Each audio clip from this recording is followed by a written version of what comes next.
Action. Hello, my name is Rob. I organize Idea the IPO. We've been holding events in Silicon Valley for many years. We launched officially on February 1st, 2010. At that time, we had no members and no events on our calendar. At this stage, we have over 100,000 members among all our meetup groups all around the world. We've organized, promoted, and produced over 2,461 events. By any standard, by any measure, we're the most active, most prolific startup event organization in the history of Silicon Valley, bar none. We organize venture capital panels, legal workshops, and more. These days, we're 100% online. We have an event nearly every day of the week. Check out our schedule at ideatoipo.com. At this point, I'm going to hand it off to our distinguished moderator, Jason Putnam-Gordon. Jason, take it away. Good afternoon, Rob. It's a pleasure to be here. As always, we've been working together since 2013. Used to be in person. Now we're doing this online. As Rob mentioned, my name is Jason Putnam-Gordon. I'm a venture capital and emerging growth company attorney with Pulcinelli, which is a 900-person law firm and over 20 offices in the United States. My practice focuses on artificial intelligence, software, fintech companies, among others. Today's panel is going to be focused on the latest in innovations and investment in fintech. We've got a super panel with Ned DeOro of Clock Tower Technology Ventures, Jillian Williams and Anthemis, Vicky Pung and Omega Venture Partners, and Vivek Krishnamurthy at Commerce Ventures. Now, before I turn it over to the panel, I want to go through how today's discussion is going to go. First thing we're going to do is we're going to have you fill out this audience survey so we have a sense for who's in the room today. That's going to help us tailor our conversation to what's going to be valuable for you. Second, we're going to have a panel discussion for about an hour, and then we'll have a Q&A session for about a half hour after that. Please, when you submit your questions, use the Q&A function. It helps us track them. We'll be trying to monitor the chat, but if you use the chat feature, it's kind of a lot going on to monitor that in the Q&A. And I say that because not only am I moderating today's panel, but I'm running everything in the background. So if it looks like I'm not paying attention to these fantastic panelists, that's not what the issue is. I'm trying to make sure that we're getting all the trains running on time too.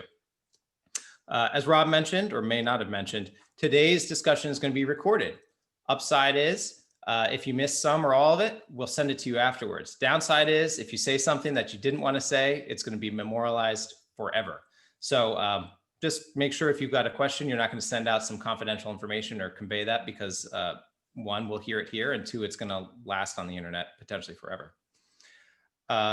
With that in mind, it looks like we've got 9 of the 15 folks to fill out the audience survey. Typically, there are going to be some other people who kind of come in the next few minutes, so I'm going to leave this up. But with that in mind, why don't we have each of our panelists introduce themselves, discuss which firm they're at, what their focus is on, and also convey their contact information if they want to be contacted. So why don't we start with you, Ned? Sure. Thanks, Jason. Thanks, Rob, for organizing and pulling this little panel together. It's great to be here.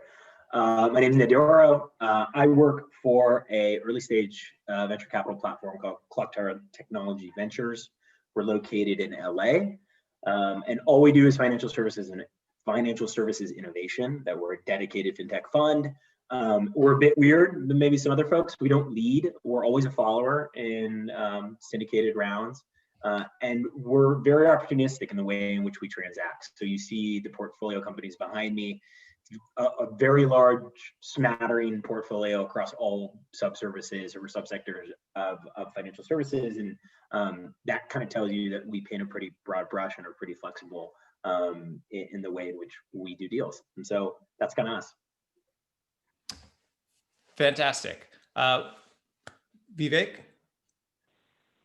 Hey folks, Vivek Krishnamurthy at Commerce Ventures. Much like a bunch of other folks here, early stage financial technology investors. We invest kind of in infrastructure companies across retail, fintech, and insurtech. I spend my time in that fintech, insurtech part of that continuum. We're investors in companies like Marqeta and Bill.com and Snapsheet and Forder and a bunch of other, again, kind of infrastructure leaning companies across the space. Feel free to reach out anytime at Vivek, that's VIVEK, at commerce.vc. Super. Jillian?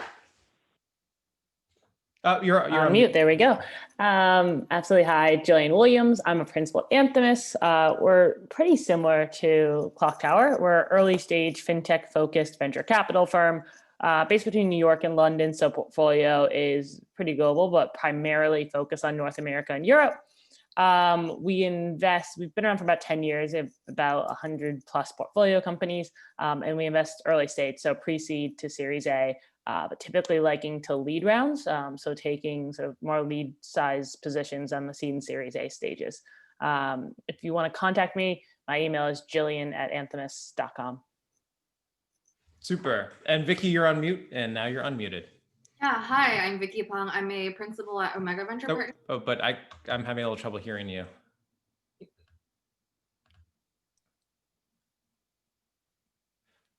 The better?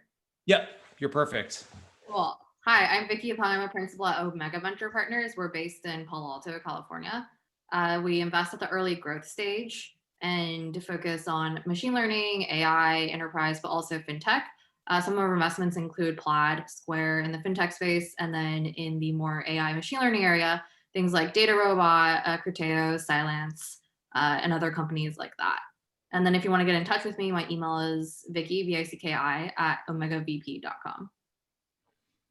Well, wonderful. We're glad to have each of you here today. What I'd like to do at this point, before we transition into discussion, we've had a few more folks fill out the survey. I suspect there'll be even more, but as is kind of typical with these discussions, we've got about 40 to 50% of the room is a first-time entrepreneur, 20% are serial entrepreneurs. I think I called that in our sort of pre-meeting call. I thought it'd be about 20% for serial entrepreneurs. We've got about a quarter of the room being service providers, and then we've got about 7% from academia. We've got about 40% from the Bay Area, which is pretty typical. We've got 13% from elsewhere in California, 13% from elsewhere in the US. It doesn't look like any of our folks to the north or south of us in the US are here today. We've got some folks from Europe, 13%, 13% from Asia, and 7% from Africa. So I'm going to end the poll at this point. And with that in mind, as is typical with these discussions, I'd love to just sort of frame the issue about what we're talking about today when we talk about fintech.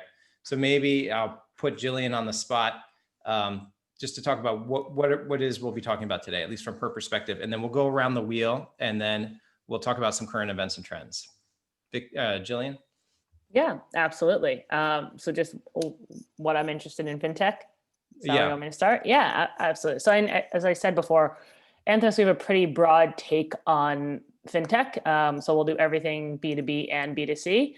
I'd say candidly, some of the areas that I've been spending a lot of time in recently probably don't come to much shock to anyone, especially any of the panelists, but everything around sort of the embedded finance thesis. So the idea that sort of every company is becoming a fintech company, or at least adding some sort of financial services element to it. And so we've been spending quite a bit of time in the infrastructure side on that. So a lot of the technologies that enable other platforms or businesses to offer financial services very easily. And so we've made a few investments in that and continue to see a lot of opportunity in that space and continue to be really excited about that space as well. Some of the other areas that I've seen a lot happening in recently is the employee benefit space. So I think especially sort of off the back of COVID, just thinking about how to support your employees, A, for the fact that they're working from home, so benefits have to change, but B, also the fact that for many employers and employees, COVID has been a financially stressful time. And so how can we really support our employees to better be able to manage a lot of their savings, understand their finances, and be able to kind of move past this better than they were before? And how can we support them around that? So I think those are two of the areas where we've been seeing a lot of activity recently, and I've been excited about some of the companies that have popped up. Super. Anyone have anything else to add?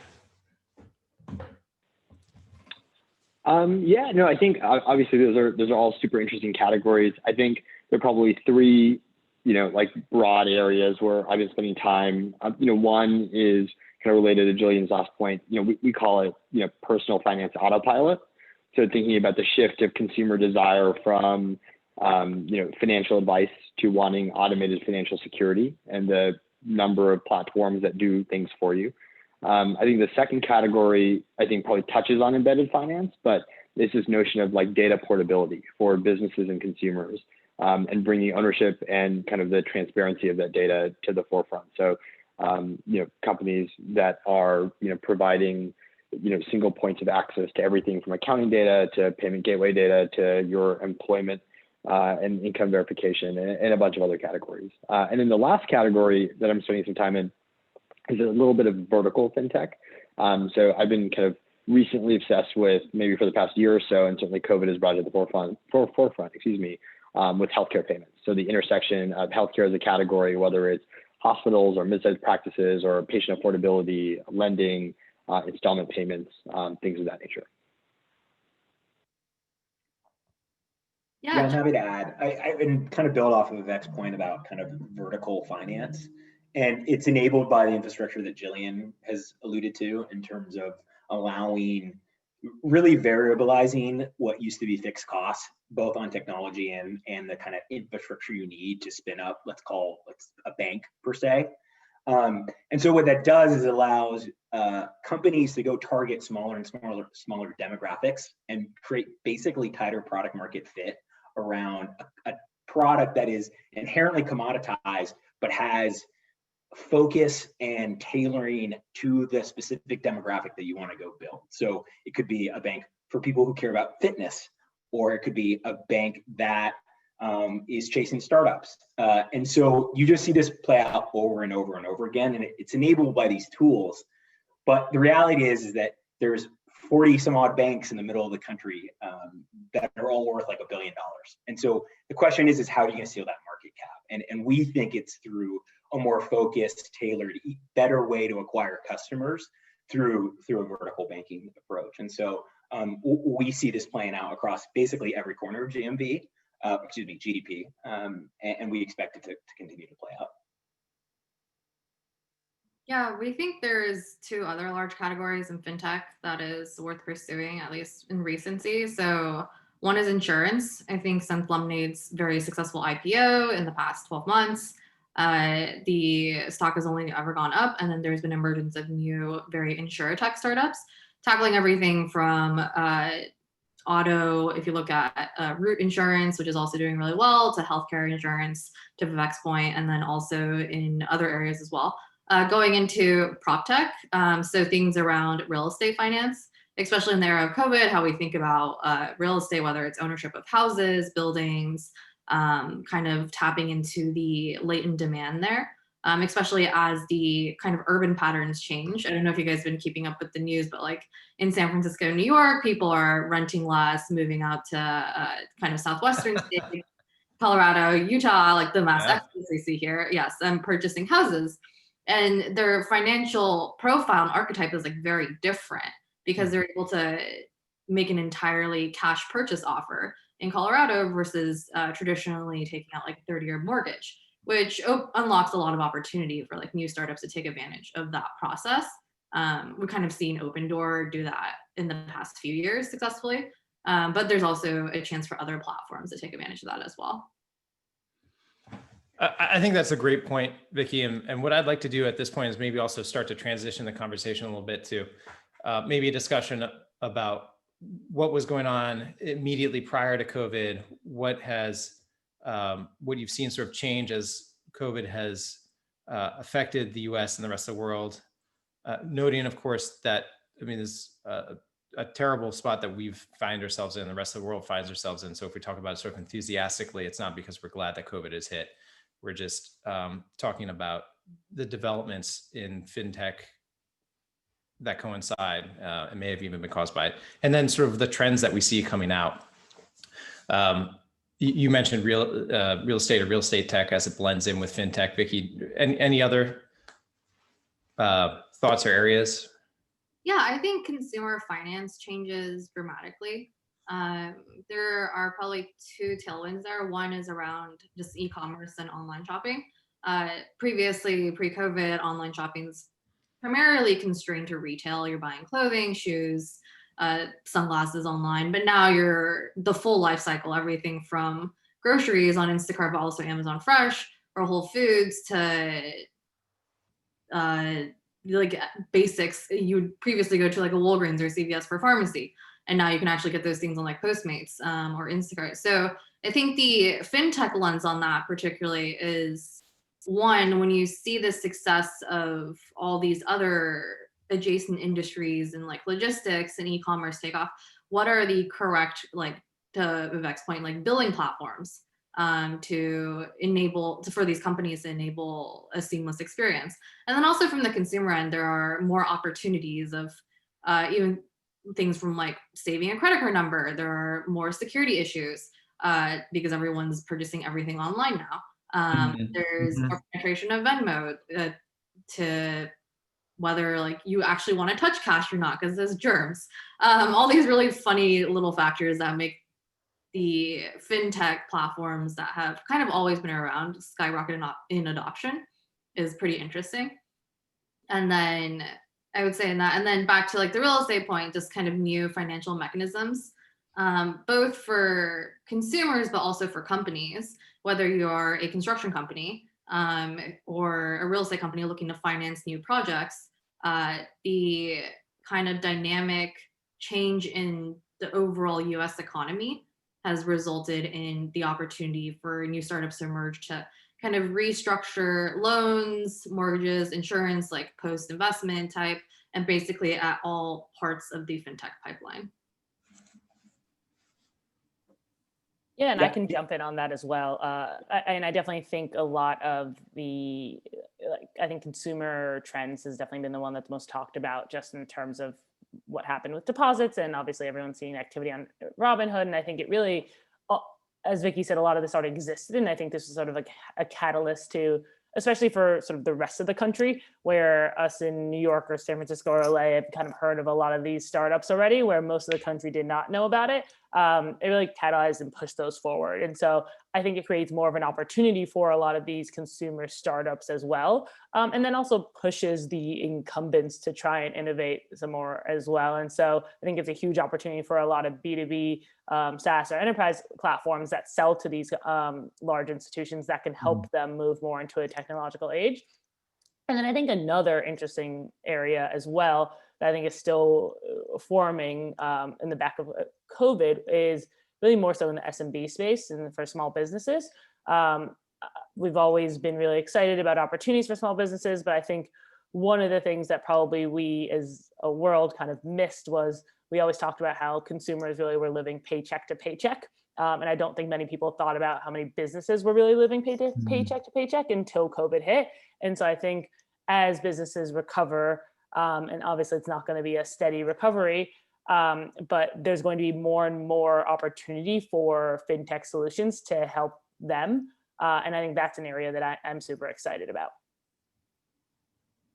Yeah, I would just kind of add what they've said. I mean, these are trends that have been happening for the last decade, and COVID just really pulled forward the demand curve, by 10 years or accelerated it. We've been saying software has been eating the world for a while now. And if you didn't know, now you know. And it's just happening at a much more rapid pace than before. One of the areas that we think this kind of manifests itself, obviously the consumer side of things. You don't need to go to a bank branch anymore, and you didn't have to really for a while, but now you really know you don't have to go because you're scared of going, and you still get your banking services, and telefinance actually is a pretty damn good service. So that's a perfect example of things that are already in play. One of the interesting spaces that we are seeing, we think just kind of faster adoption is in the enterprise financial stack. So when you think about teams that are now remote, they're not working with each other, paper checks, things that you have to sit next to someone and talk about how they were going to post a transaction to an accounting piece of software, where now you're seeing orchestration layers and workflow systems that will sit on top of these types of ledgers and allow you to work together better even though you're now remote. And so it's not that this need wasn't going to happen, but again, it's just the demand curve that's being pulled forward to say, oh, wouldn't it be great if you had these pieces of software to sit in your CFO office, maybe when you didn't want to buy that software 6 months ago or a year ago, maybe now you're kind of open to it because of kind of the new pain points that have shown up because of COVID. So that's the type of stuff we're seeing. Vivek, you're on mute. There you go. You're on mute. We're still having some trouble. At least I'm having some trouble hearing you. Sorry about that. Can you hear me better now? Yes, sir. There we go. Yeah, I would say, I think the first point that Vicky mentioned around digital identity is super, super interesting. I think particularly as like massive amounts of consumers are now shopping on mobile plus digital. If you think about that concept, right, everything from card uploads to digital identity, binding to your device. I think there's a lot of opportunity there, and there's a bunch of stress on that stack that hasn't existed before. I think that the other point that's been fascinating for us, when we think about the innovation that's happened in the, we'll call it like broader neobanking space, it's been kind of chasing the underserved, underbanked customer. And I think one thing that's been really fascinating is I think that those platforms, I think we can resoundingly say, came in and did their job during COVID for underbanked folks. I think historically FinTech there's been a bunch of money coming in, but people's lives haven't been really made easier. I think interestingly, and I'd have to admit that I've been a skeptic, I think if you're a Chime customer, I think Chime came in a really big way for you over this platform. And there's been some amazing metrics that like Ryan and the CTO there has kind of came out and shared that shows like how much they've helped folks out. And I think that's a really interesting early metric for kind of the future of consumer financial services. I think the fascinating thing we've been more interested in recently is how if you're a well-banked customer, COVID has made you the least happy with your bank that you've ever been, right? Your only interactions with them is your interest rates are dropping. Your credit card rewards mean nothing to you because you can't travel, and restaurants don't mean anything. And if you call, you're probably on a 15-hour wait time. So I think interesting way, I think that the existing neobanks several of them have proved their worth, and certainly in the pure consumer value proposition. And because of kind of stimulus and unemployment checks, they've probably seen, my guess would be, revenues and spend increase, which is pretty fascinating. But I think that the more intriguing thing is customers in many sections, I imagine in insurance as well as banking and other places that have historically been kind of happy enough or put up with it because life has never been that hard, have hit enough of a frustration point that I think there's actually an ability going forward. And I don't know if it's a moment in time or maybe it'll extend forever to actually acquire really, really valuable, like high LTV customers in a way that I don't think we would have believed you could maybe a year ago. For the first time entrepreneurs in the audience, LTV is what lifetime value in terms of how valuable they are.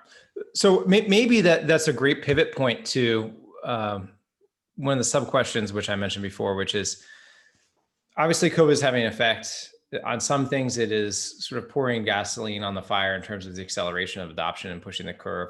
But, how much, some aspect also might be temporary. And what are the senses that you have in terms of what is here to stay in terms of the changes, and what changes will revert kind of back to the mean once we get out of COVID, which may be quite some time at this point? I don't know if I have a super clear perspective on exactly which categories of technology will revert, but I heard a really interesting anecdote from the healthcare world that I think is giving me the framework to look at it. And I was speaking to someone at a health carrier, and they were saying that they were really nervous about whether or not medical practitioners would ever revert back to telemedicine post-COVID. And I kind of asked why, even though like reimbursement rates were great and stuff like that. And her response was, if you're a physician and you try telemedicine during COVID and it sucks, your mind is made, right? It doesn't matter if the reimbursements are easy, but if the interaction is terrible and the platform was terrible.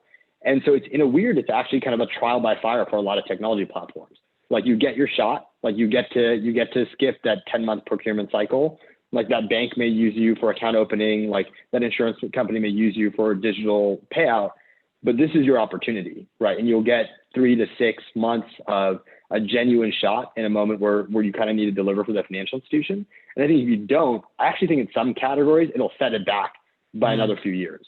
There'll be a generation of people who are buyers at large financial institutions who go, we tried it when we need it really bad, and they're so far away, which is probably not true.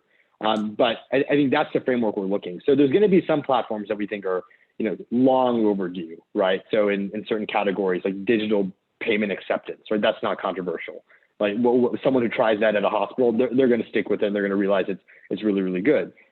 But does next generation mobile banking for a kind of $100 million or $200 million credit union that's never used it, if that platform is really terrible, they might just go back to FIS, or they might just go back to Q2 and say, well, we tried it. It was so painful getting the integration off the ground. Like it's not even worth it anymore. And it might be really hard to win that customer ever again.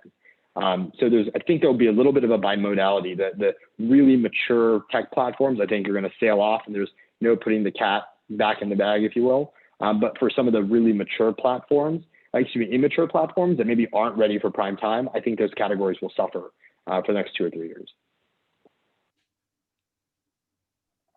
Yeah, I think I don't necessarily have a strong view on exactly those categories, but I think one of the questions that comes to mind is around the consumer. And obviously, as I mentioned before, like we saw tons of consumers open up bank accounts, especially with digital banks that they hadn't done before and probably hadn't heard of before.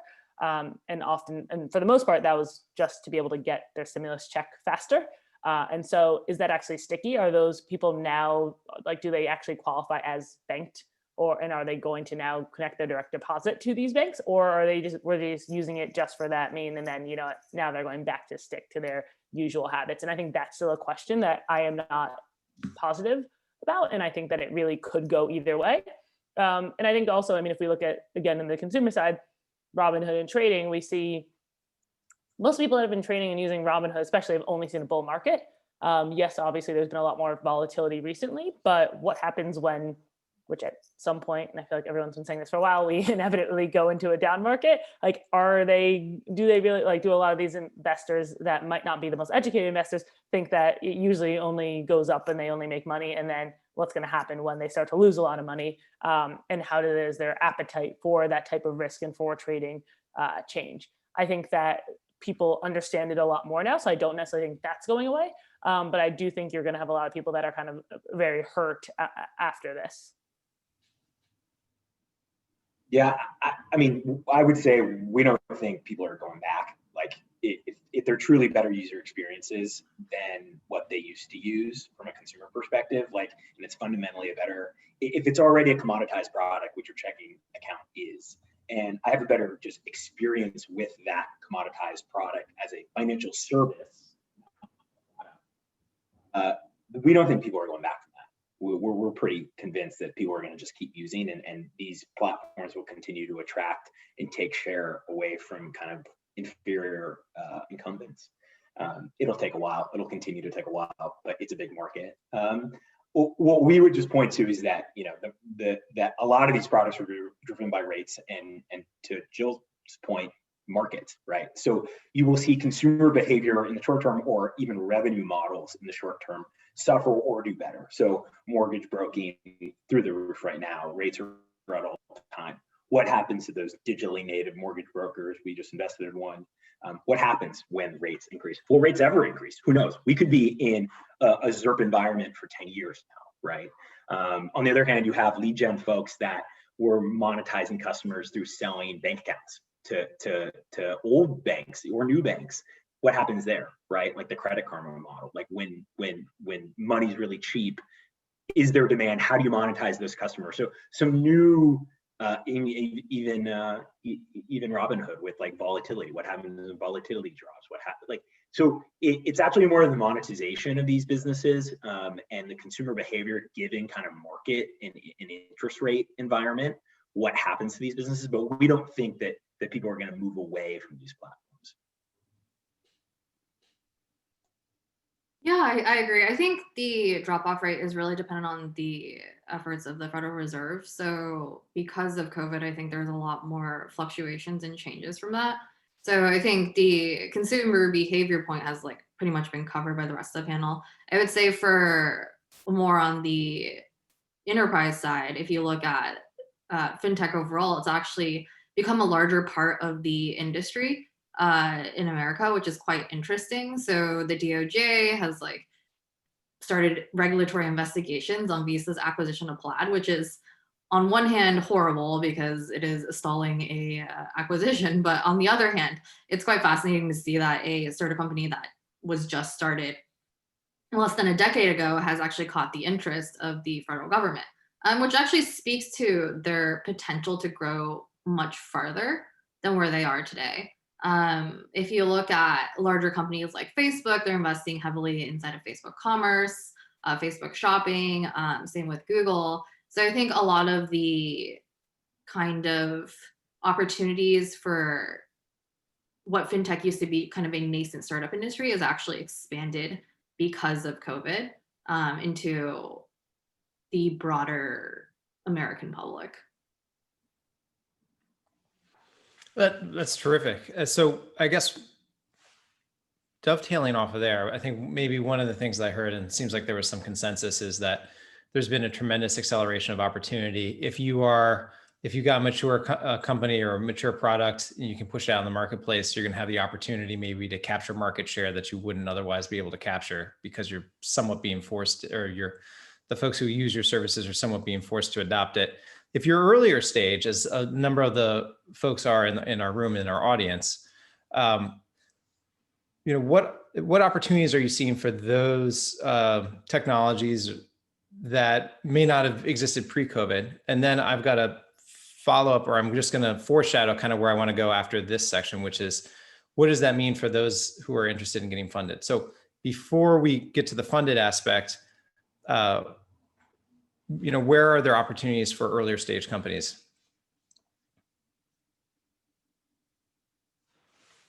I like an unfair question, because in some ways, like a lot of places, I think we've seen, both on the funding side, much to kind of like my chagrin, like a willingness of investors to pile on tremendous amounts of capital into super early stage companies.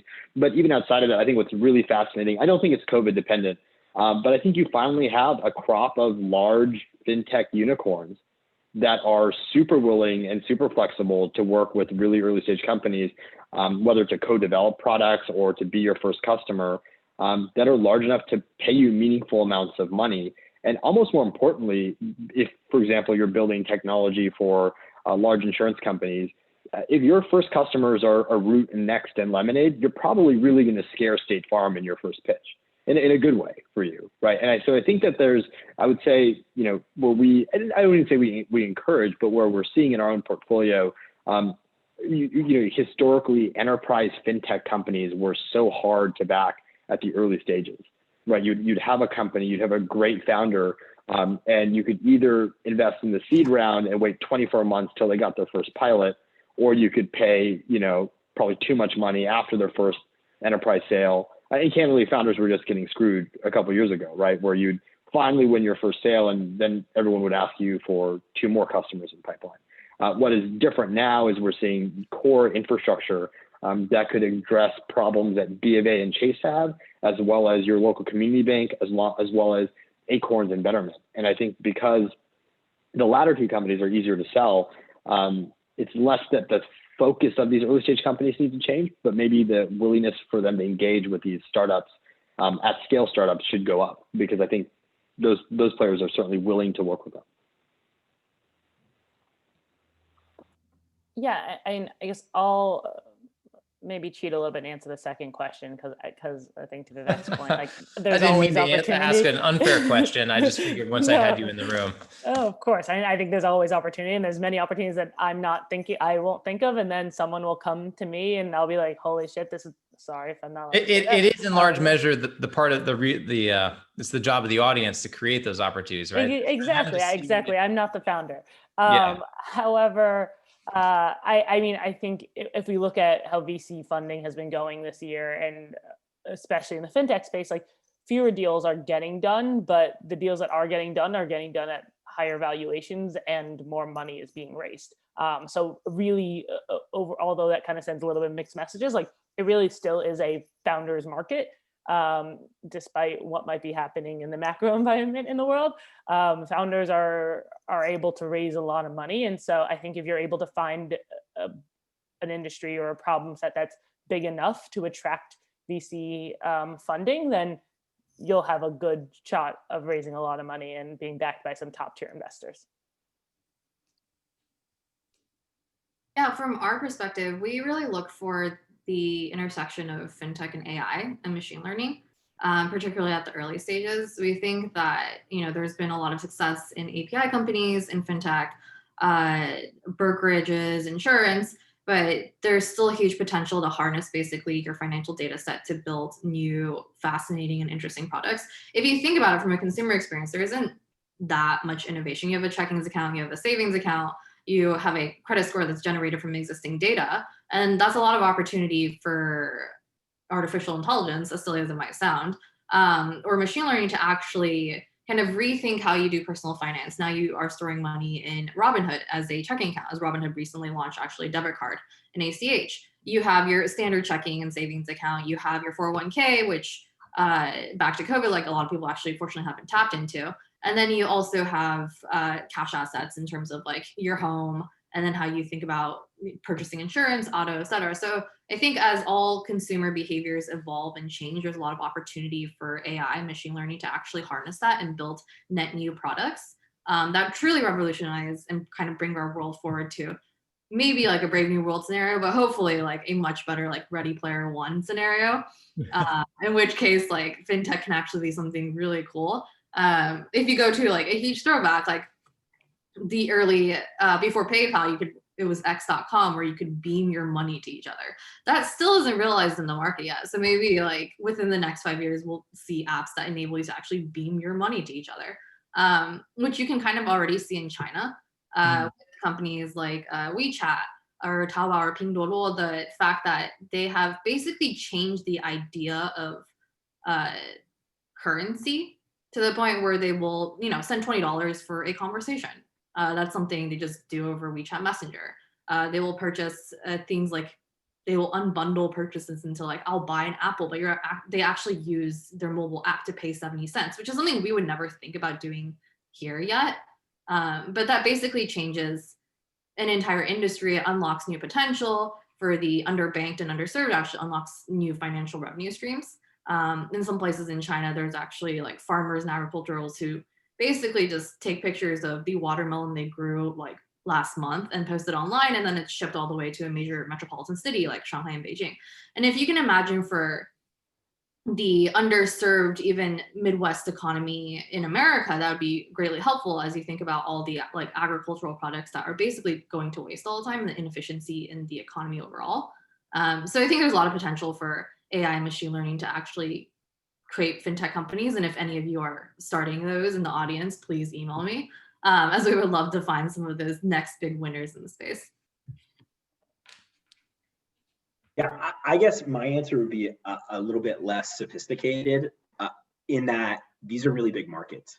You're not stealing share from Chime. You're stealing share from B of A and Wells. And what we've grown to, I think the market is underappreciated, is just the sheer size of these markets, be it insurance, consumer side, be it commercial insurance, be it commercial banking, be it, these are such huge markets. And if you can go tackle a space where you can take 1% market share, and it can be $1 billion outcome because you think you can do it cheaper and better than the current financial services industry does, that's actually really powerful, we think. And over time can attract capital round after round because they have capital capacity. These businesses have capital capacity that maybe a niche specialty play might not have, where you get TAM consideration issues. And so, if you can make a bank or make an insurance carrier and increase your net income margin by 10 points because you started it in 2020 from scratch, and the data works well because it is passed back and forth across your business units, and you can actually cross-sell, you can actually bundle products together. That's actually a fairly simple idea that we think can be extremely powerful over time as challengers take share from incumbents.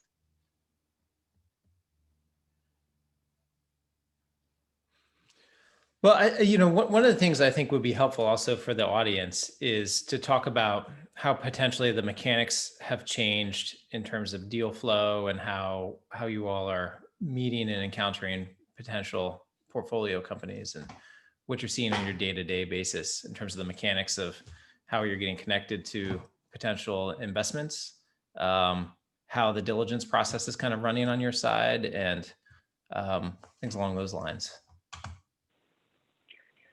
I would say kind of in probably, I think at least for me, was shocking. Almost nothing has changed, right? With regards to kind of how I'd say probably conferences are the one area where we used to meet companies, or at least that was part of our strategy, to meet companies either that we'd known before, or at least and meet them for the first time, or actually bump into them randomly. I think our process, again, we're a little bit different. We're traditionally non-lead investors writing small checks in the first round. So we've been doing investments via Zoom and calls for 2 or 3 years now. It's unique to do it all in person. I would say that where I suspect life is harder is when you are a pre-seed founder who does not have a very traditional background. I think where we've seen the willingness to invest kind of pre-seed, meaning pre-revenue, pre-product, has been an entrepreneur that we've worked with before, or that's a known entity from a portfolio company who's left, or comes kind of highly well referenced. But outside of the true pre-revenue, pre-product founder who maybe we don't know, I don't know at the A and B stage whether our process is any different. I think we do just as many meetings, maybe a little bit more, because we like to know the team a little bit better. Data rooms have been virtual for the past 20 years. So I think for the most part, I enjoy the stories of the old kind of physical data rooms and pretending to ruffle through papers. So people thought there was a lot of folks in there, but for the most part, our process has been, the process has been the same. I think I probably speak for everyone on the call. Again, like frustratingly high. Like I think actually there's a greater willingness of capital to bear hug people they consider to be winners. I think for a long time, particularly in infrastructure, and actually that's not even true even on the consumer side. I think there's a big question mark around TAM, how big you could build this category, how big companies could be. And I think honestly, if I look at kind of Shopify and Square alone, I think all of those expectations on how big markets that were kind of looked down upon for a small period of time have been shattered. And I think there's a couple kind of private companies, whether it's Root and Lemonade, that have completely redefined how, at least for now, redefined how, in theory, the market's value. Full stack carriers, Chime continue to grow. I think there's a renewed sense of optimism or willingness to consider companies and believe entrepreneurs when they say these markets are huge. I'm not sure what percent of them should be believed versus not, but I think there's more openness. And so we're seeing more capital going early into founders that are kind of optimistic about TAM and using technology to make life better. So I think Julian said it, best time to be a fintech founder, certainly since I've been looking. Yeah, I mean, I would say the environment has never been better, right? I would echo Vivek with that. As a founder, you really got to know yourself. If you don't have a traditional background and you don't have a large Rolodex of VCs, you got to know yourself into why you should be running the business you're going to go run. I think is a big question that pre-seed investors have to answer in this environment, because I think there is a hesitancy where, and this relates back to Jillian's point, like fewer deals are getting done at bigger, higher prices. And it's a flight to quality, right? Because people are looking for entrepreneurs that they don't have to take a risk on at the earliest stage, because the experience and their fit, that founder fit for the thing they're going to try to build is so strong and so obvious that people are willing to take a risk on folks that they haven't been able to hang out in person with. And so I think that's what I would just encourage people to really know why they are the superpower for the venture they want to go build. I would jump in with one other point there, which is I think we've seen the founder mix in fintech change dramatically as players like Chime and Affirm and Shopify have gotten to scale. We're seeing tons of brilliant product managers and VPs and execs leave those businesses to start businesses. And I think I think it's mindful to Ned's point, if you're not someone with that background, just be prepared and have a conscious idea of how to justify your running of the business, why you're uniquely qualified to understand the product market fit. Because as I said, maybe 4 or 5 years ago, everyone was new to fintech, and there was like this universal understanding that, hey, this is an amazing category. You're a curious person. Let's go find something. But I think now, as the market has matured, I think the standard that is being applied to pre-seed companies, particularly when you can't meet in person and you can't wow an investor with charisma or a personal connection, there's a lot of focus on, hey, what were you doing before? Like, why does that matter? Why would I choose you over someone who just left a Lemonade or a Root? And I think there are amazing reasons why people without those backgrounds can build amazing businesses. And we've backed a bunch of them. I think it's just the folks that we have had really interesting articulations, whether it's from personal life or education or, random background circumstances that make them uniquely qualified to identify and solve a problem. And I think the one thing I'll just add quickly is, I mean, as much as, yes, if you don't have a network already, it might be a little bit harder now, given there aren't sort of like those events that Vivek was talking about that you can just bump into people. I think a lot of them have done a good job of trying to create some sort of a virtual element of that, and even in the networking. But on the flip side, given people aren't traveling and everyone's on Zoom, it's also kind of opened up from a geography standpoint where maybe you only really invested in your region. Now, like, the only time I really ask where a company is based is kind of just for small talk. And especially when it was like more in the heart of COVID, it was like, all right, like, is it worse where you are? Is it worse where I am? All right, I guess we're kind of back into the heart of COVID. So I'll change that a little bit. But I think it also has opened up just for a lot of companies and founders that weren't necessarily previously based in the sort of hubs of venture, that they have better access to a lot of investors, and can get more investors in Silicon Valley rather than just wherever they're based. And so I think that's kind of a weird thing that's been able to happen. But of course, at the same time, you still need to know how to kind of get in front of those investors. Yeah, I think from a multi-stage perspective, there's definitely more avenues of funding that have been unlocked because of just the overall change in environment, COVID. So one is PPP loans for kind of the series A and B stage. It enables companies to get a cash like infusion at a time when they really need it. I think the other one at the other end of the market is actually SPACs. So you see a lot of companies now going public through like SPACs. I think it's unlocked new opportunities. It probably fundamentally changes the way an entrepreneur thinks about building their company. Instead of having to go out to a VC and run a fundraising process like every 18 months, now they can actually just effectively bootstrap it all the way themselves and go public in a SPAC. I think that's actually the realization of what was the case like 3 years ago with ICOs in terms of crypto, which I don't think any of us have touched on, how, initial coin offerings could unlock new avenues of financing for companies.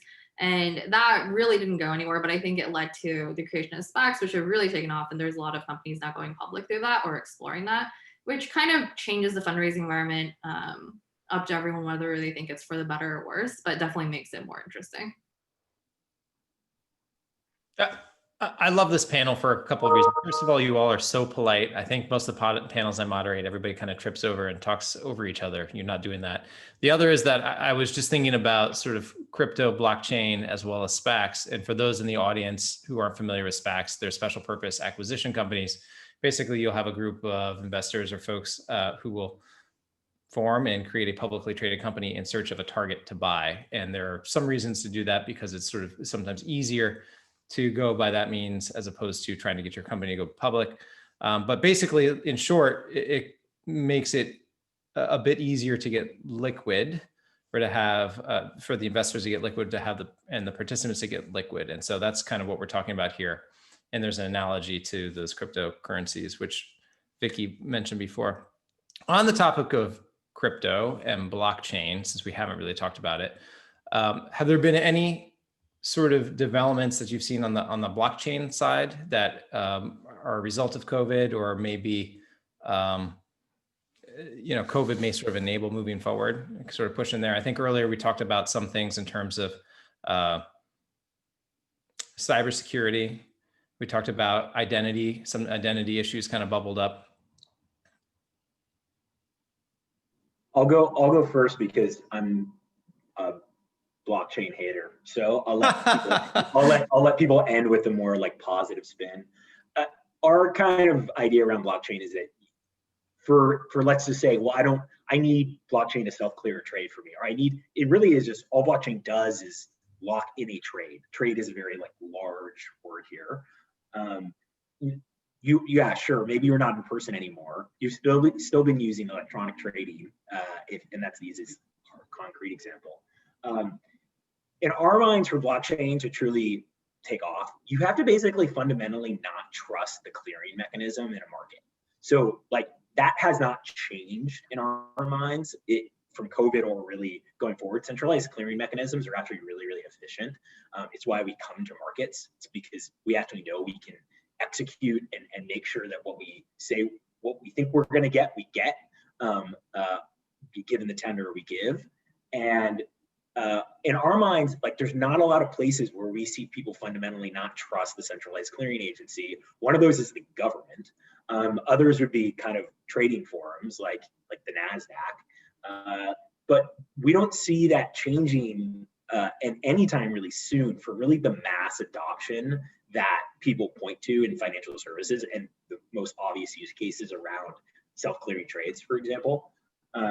But we haven't seen anything change to change our mind. And obviously the BTC rally is not due to fundamental shifts in trading infrastructure in our minds. But I'll leave it there and let someone be positive. I mean, I think the way that I think about it is, and it's somewhat similar to Ned a little bit, where for a while there was just, let's make this a blockchain company because why not? And that's the hot thing to add to our deck. And so I think the question that I always ask is like, was there a fundamental need for this to be built on blockchain technology? Like, why does it have to be done that way? And if it doesn't, and if it doesn't, and it's able to be done elsewhere, then like, it's probably going to be a lot more efficient and a better user experience if it's not, because like, let's be honest, it's still very clunky. There's still a lot to work out from any of the consumer crypto like apps right now. And so I think that's still a question that I always ask whenever I look at companies. And sometimes there is a actual use case, sometimes there isn't. I think that's where I struggle a little bit. I don't necessarily, especially within the US or even in many of like the Western countries, I don't necessarily see COVID as being an accelerant to it, because we haven't had, especially if I'm looking more at the cryptocurrency side, we haven't had some of those issues in terms of like full on mistrust of how our government is controlling our capital.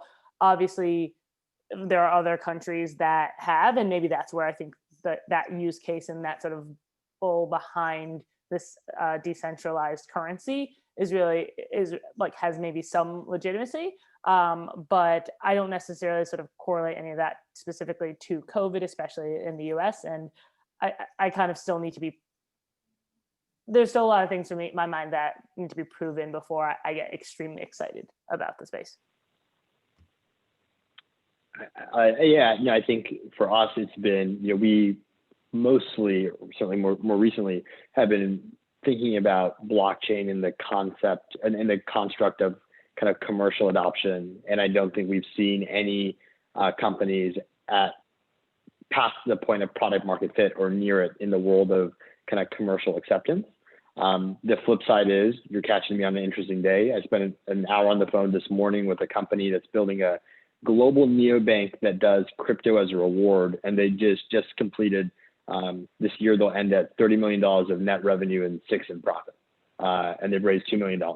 So my response is, I think companies are hyper rational, consumers are not. And I don't know if betting on the irrationality of individual consumers is a viable venture strategy. Certainly it doesn't feel like one for us, because I don't think we understand, or I personally don't understand that consumer segment particularly well.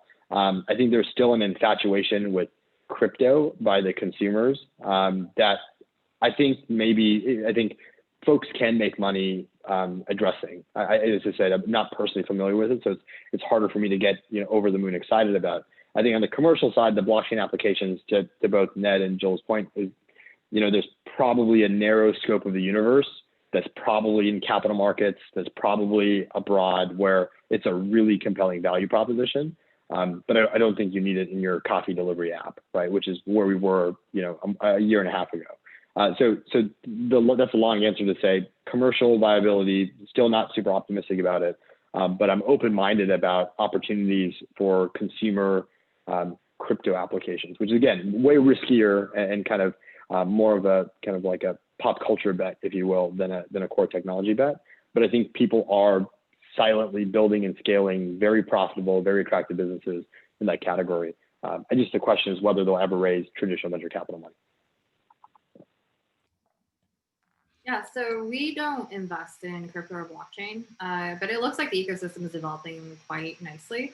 Coinbase recently acquired Tagomi, which is a digital clearinghouse for crypto assets, which I think the Coinbase M&A team has been really acquisitive lately in order to kind of build up the ecosystem overall. Paradigm, which is a crypto-specific fund started by Matt Huang and Fred Ursum, have kind of made a killing on Bitcoin recently.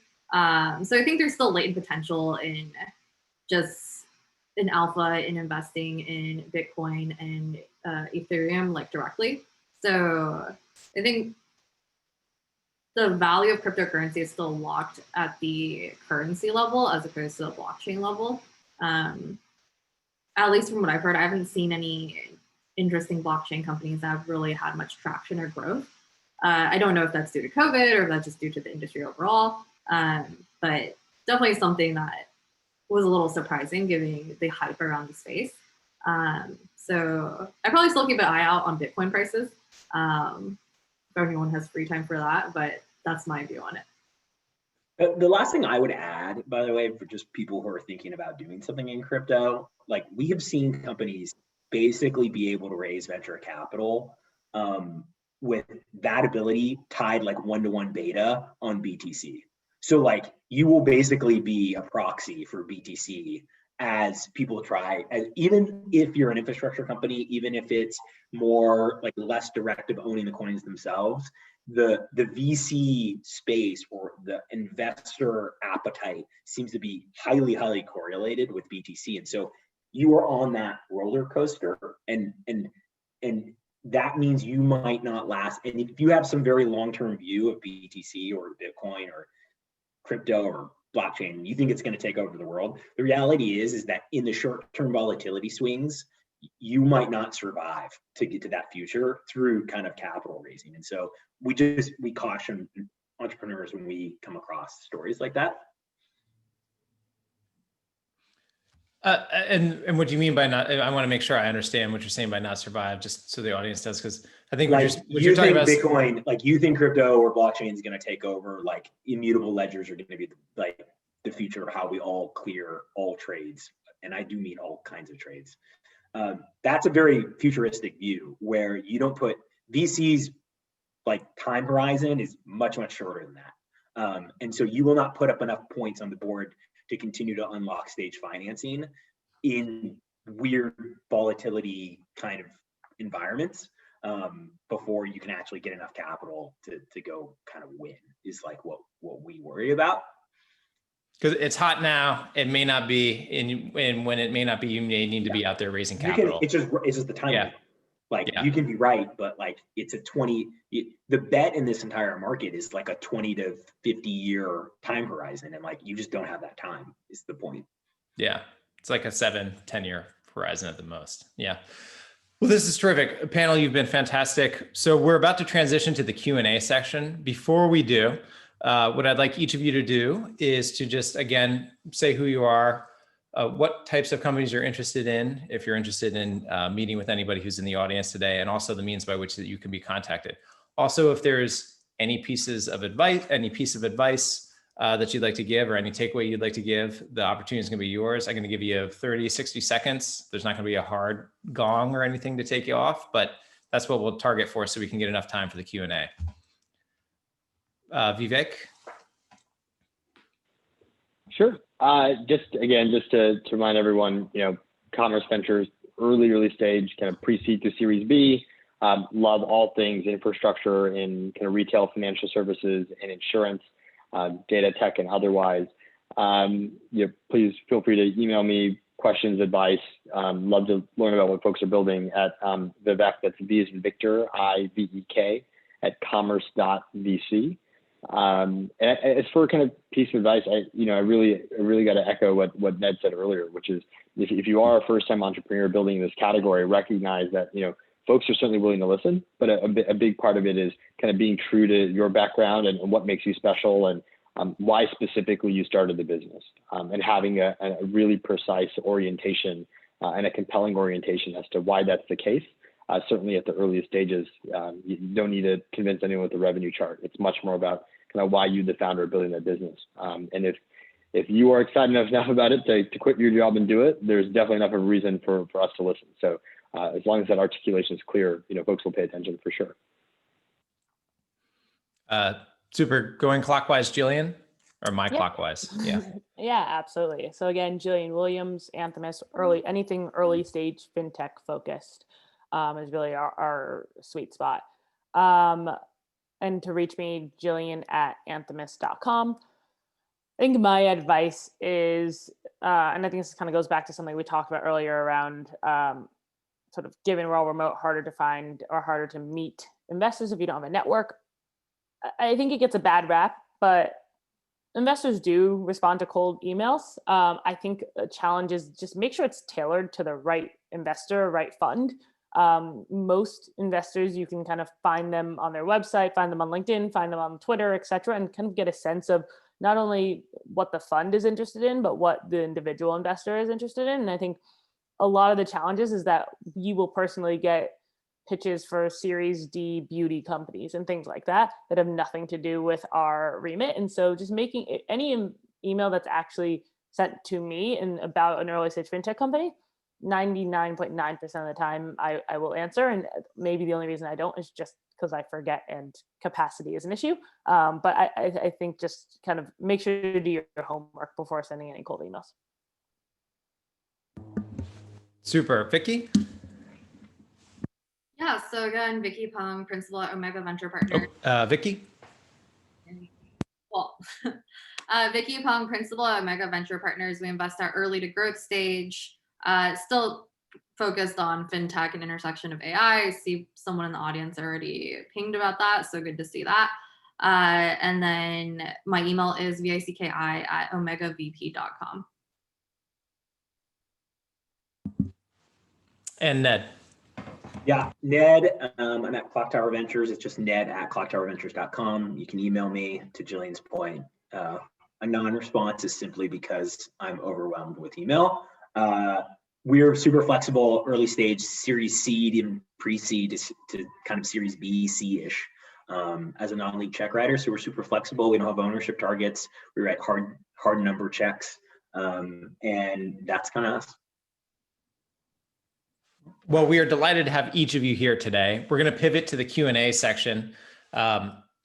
Please, if you have a question, please submit your question via the Q&A function, and I'll do my best to read them off. And so the first question is, there's someone excited to be here from South Africa. We're glad to have you here today. And the second is, what are some of the more defensible aspects or barriers to entry for fintech? So what are you seeing out there in the market in terms of barriers to entry that excites you?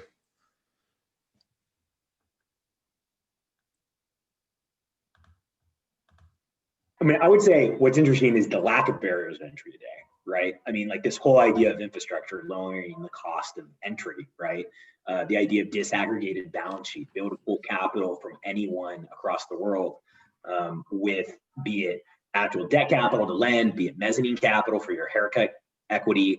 I mean, you can start something which used to have lots of barriers, be it regulatory and capital constraints. This is true in insurance with the MGA structures. All that has basically gone away, which were really kind of the most powerful, besides scale, most powerful kind of levers that incumbents had. And so I would just point to the lack of barriers, and that should be something that gets people excited and should reduce company formation.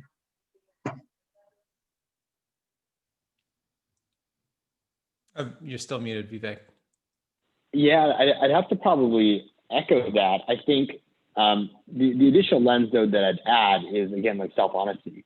if the hardest part of your business is not technology and it's a business process, it's probably a closer reflection of what you're building. Not a bad thing one way or another. I think there's a lot of businesses that are now public that reflect that. But I would say particularly if you're building an infrastructure company, I haven't really seen outside of like maybe digital identity, like core technology be a fundamental differentiator. For the most part, like everyone's got their one PhD who's got a background in machine learning and you know, an MBA on the team. So it's not just sheer brain power. I think where the differentiation that I've found is just really creative like market segmentation, like recognizing there's you know, I'm thinking about the Squires of the world, folks who are like, oh, we're going to build a payments platform for barbers, and recognize that there's a really unique set of product features that maybe a Square doesn't have the time or energy to build, and they don't realize it's a huge market. Fundamentally, the company is still like a purely technology business, but they're addressing problems that other people can't solve. And I think that's where the defensibility comes in. And it goes back to, again, I'm kind of parodying myself, but like solving problems that only you would recognize are there. And again, it's a much more of an argument for vertical fintech, but folks that are building infrastructure that are in categories that are either emerging, so existing players haven't had the thought to go build them, or in categories that have been largely underserved, right? Whether it's banking and or payments or insurance, actually, in the commercial or individual sector. I think that's where we're seeing kind of defensibility. So in the sense that nobody else is building there, so it's largely yours. And just maybe to respond to Ned, or to dovetail off of that, I mean, I think there's at one point you said that there's, or you might have said something that would appear to indicate that there's no more regulation or no more regulatory scheme out there for fintech companies. I don't think that's what you meant, the message you meant to convey. I think at least what we've seen is there's a lot more willingness on the regulatory side to allow the new types of technology and payments and other streams, and that 10 years ago was not the case. There was, you know, the levers of power have kind of swung a little bit. I mean, But also the infrastructure to do it has, like that. I think that's what Ned's point was, kind of as we talked about a lot of these infrastructure banking as a service companies, they literally allow you to do it without having to go through individual partnerships with every single, with a bank, with every single entity that's needed. So like we were investors in Simple in the early days, and that took them like 2 years to get up and running and that was the first like real challenger bank. Like now, if you wanted to do that, you could be up and running in a few months, in a very short time. And so there's actually a lot of this infrastructure that now exists that had taken away a lot of those regulatory barriers.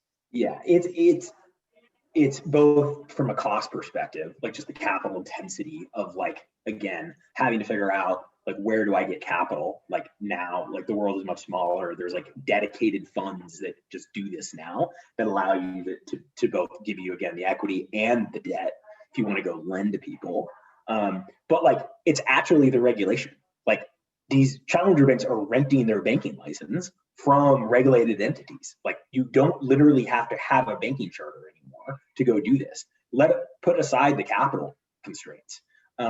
Like that's unbelievable. Like you don't have to be a regulated insurance carrier to go start writing policies now, because people have backdoor the regulatory constraints that used to be there. And now there are infrastructure players that are willing to rent their license to you for VIG on the trade. So like it's both actually, like it is actually regulation, not just like the technical components or the capital intensity components of it.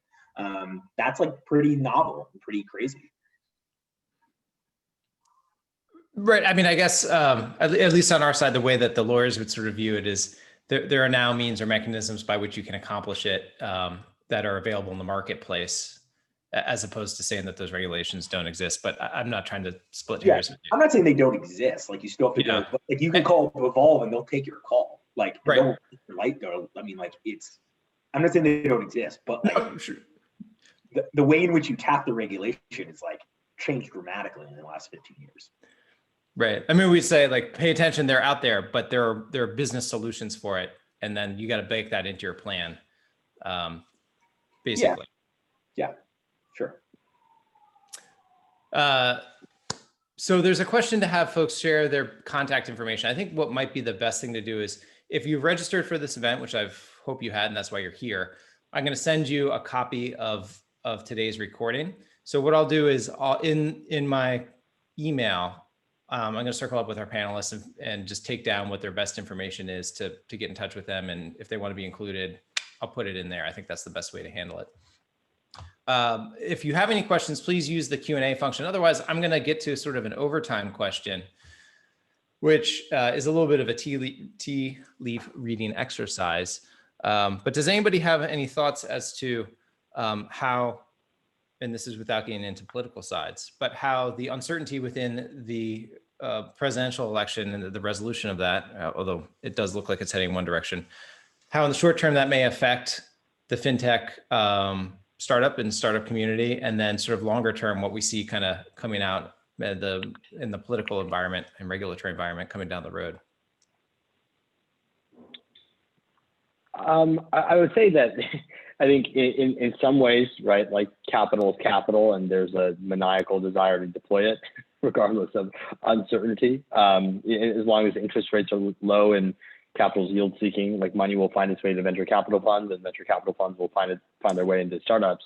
I think one of the categories, and this is not even the highest priority necessarily, but one of the categories I spend a lot of time thinking about with regards to how I suspect both this election shapes up and the way regulation trends is around the CFPB. I think there was a moment in time where the CFPB had teeth, and things around debt collection and consumer contact and all of these things around like mortgage servicing, all of these things were going to be real, specifically like the CECL laws around kind of, who's going to be doing debt collection and who's allowed to. Depending on which way this falls, and particularly, I think almost more fascinatingly, depending on how COVID shakes out, right? Like as those rent moratorium stops and the mortgage reporting picks up again, I think there's a version of the world, I certainly don't know, but there's a version of the world where defaults like really pick up. Sure. And I think a lot of the verbalized regulations and intentions of the CFPB, which largely have not been put to the test under the current administration, mostly because they're being formed, but also because of kind of general leanings. I'm very curious to see to what extent they become enforced. Because if they do become enforced, I think there'll be a fundamental shift, both with large existing incumbents. So if you're a bank and you're a Cap 1 or a Fifth Third that's like enjoyed selling off your receivables and that's part of your business model, I think there will be strict penalties for doing that without doing one or two passes internally. I think they'll change the downstream collections market. But more intriguingly, I think there's a lot of businesses that have more or less like built their entire like business models on using cell phone numbers to contact consumers when they're past due.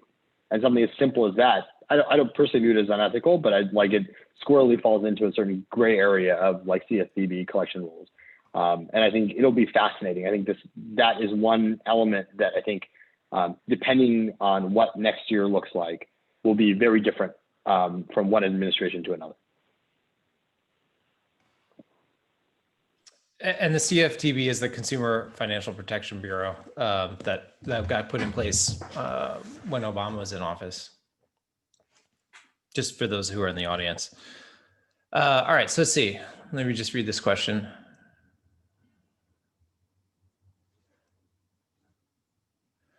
Okay, well, it looks like someone's got a question about whether or not there's a social media app.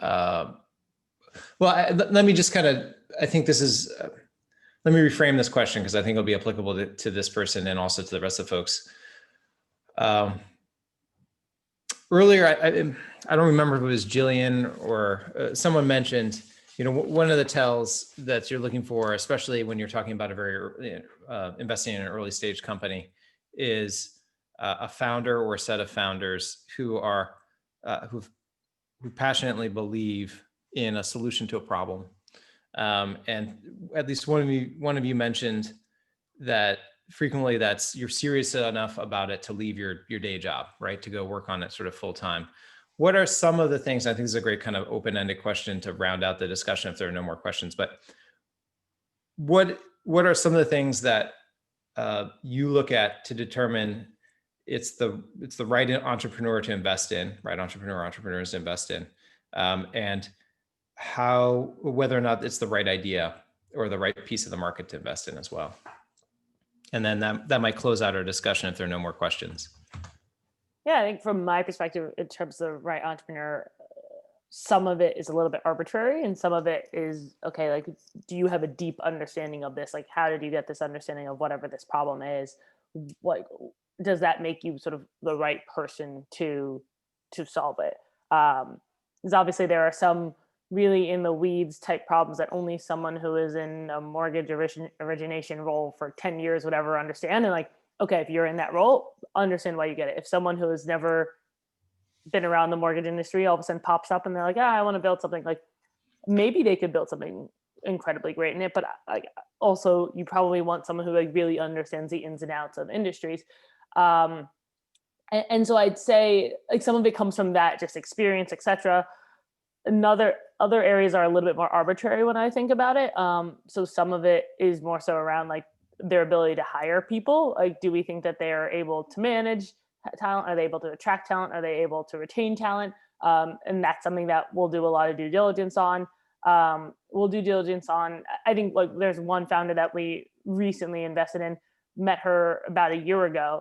And honestly, she raised zero capital in that time, and coming it from it being literally an idea in her head to sort of building it out, like was impressed by how much she got done and just like the grit and ability to build with no resources was something that we're like, you know what, like we're going to back you because we can see your ability to execute even at the earliest stage.